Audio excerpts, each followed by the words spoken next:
আসসালামু আলাইকুম রহমতুল্লাহি ওবরাকাতু। সদের এই মাথাটা দিয়ে আমরা কিন্তু পাচ্ছি কত? দুটি হরফ। সদের এই মাথা দিয়ে দুটি হরফ। তো সদের মাথাটা কেমন? একটু চ্যাপ্টা আকৃতির আমরা ধরতে পারি যে একটা চ্যাপ্টা আকৃতির ফাঁকা অংশ এই। তো সদের এই অতিরিক্ত অংশটুকু তো আমরা কেটে দেই, শুধুমাত্র তার মাথাটা থাকে যেটা দিয়ে তার মূল আকৃতিটা বোঝা যায়। তো সদ লাম, তো সদের এই মাথা দিয়ে দুটি হরফ, একটা হচ্ছে সদ আর একটা হচ্ছে দদ। তো সদ এইভাবে, সদ লাম তার আপন আকৃতি পড়ে গিয়েছে, লামের সাথে সংযোগ হয়ে গিয়েছে।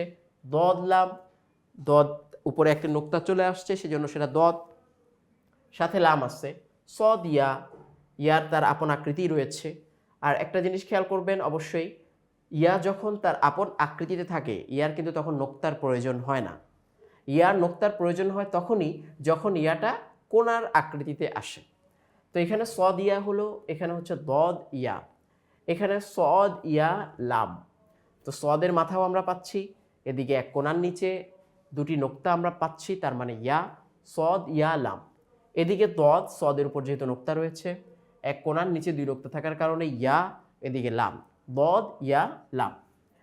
এখানে আমরা দেখি সদ বা লাম, সদের আকৃতি তো আমরা পেয়েই গিয়েছি, এক কোণার নিচে এক নোক্তা তার মানে বা, তো সদ বা লাম।